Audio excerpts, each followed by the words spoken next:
I have been called a surrogate at a time or two in that campaign, and I not have communications with the Russians. Back in January, Jeff Sessions told the Senate Judiciary Committee that something that wasn't true. And now the Senate Intel Committee intends to find out just how many meetings he really did have. Joining us from Capitol Hill, member of the Judiciary Committee, Democratic Senator Richard Blumenthal of Connecticut. Very good to have you on the show, sir. Thank you. I know you're going to be in the audience today. I'm going to actually turn it over to Michael Schmidt, who's really onto something with Adam Schiff in the last interview. Michael, take it from here. We were talking to Congressman Schiff about the issues with Devin Nunes on the House Intelligence Committee.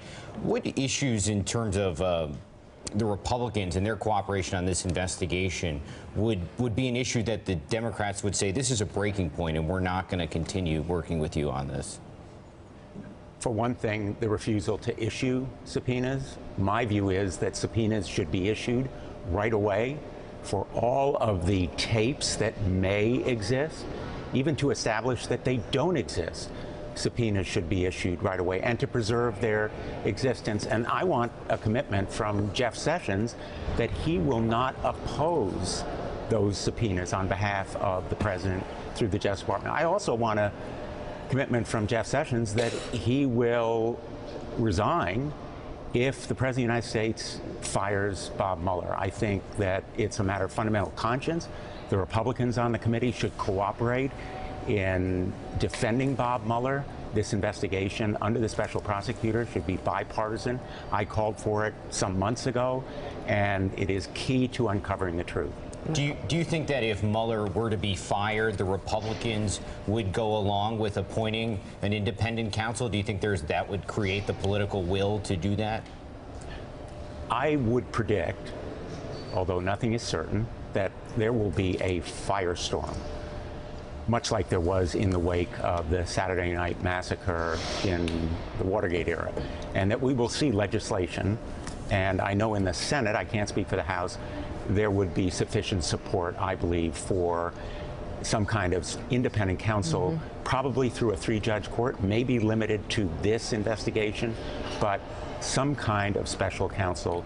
And I think it would be Bob Mueller. There's nobody better qualified in the whole country in terms of his involvement as a United States attorney, as head of the FBI, a person of unquestionable integrity, and this attack on him to undermine his credibility, the smear campaign being conducted, is unconscionable. Yeah. I want Jeff Sessions to denounce it.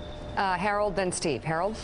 Harold Ford, good morning, Senator Blumenthal. You've said that you believe that Attorney General Sessions is emerging as the key figure in this investigation.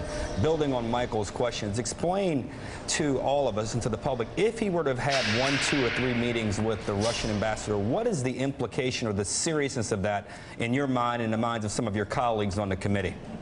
He's the highest ranking official in the Trump administration to be involved in these meetings, whether it's 2 or 3. He made false statements before the Judiciary Committee about them. He has yet to explain fully those false statements, which is why he needs to be subpoenaed to come back to the Judiciary Committee. And of course, his participation in the Comey firing as part of this charade, seemingly a cover-up where Rod Rosenstein and he both endorsed this theory that Comey was being dismissed because of the ineffectiveness of his leadership. And then the president and they, presumably knowing all along, the reason was the Russian investigation. Steve Ratner. Senator, we talked about the question of whether Sessions had 2 or 3 meetings with the Russians. I assume you're going to talk to him today about what he said to Comey when Comey said he didn't want to be alone with the president anymore. What else is on your list of things that you really want to try to get to the bottom of, recognizing that he may well exercise executive privilege on some of the conversations between him and the president, at least? First, as to executive privilege, I think there's no basis for it. Executive privilege cannot be invoked in furtherance of criminal action. And here the Intelligence Committee is investigating violations of law, and the executive privilege, even if it existed, in my view, has been waived by the president. So I would want to know what the president said to him about firing Comey. What gave him the reason to think that this cover letter that he wrote for the Rosenstein memorandum, referring to ineffective leadership, had any basis in fact, and was in fact really part of a attempted cover-up of the real reason, which was the Russian investigation. The reason it's key is, as you well know, and you've talked about extensively on the show, the Russian interference in this election and Trump campaign collusion with it has led to this unfolding obstruction of justice that is occurring right before our eyes in real time. And the effort to suppress it, to smear Mueller, to call it a witch hunt, is part of a calculated and orchestrated effort, in my view, to undermine justice and the credibility of this investigation. I think it has to stop. Senator Richard Blumenthal, thank you very much for being on the show this morning. And Michael Schmidt, thank you as well. Thanks for checking out MSNBC on YouTube, and make sure you subscribe to stay up to date on the day's biggest stories. And you can click on any of the videos around us to watch more from Morning Joe and MSNBC. Thanks so much for watching.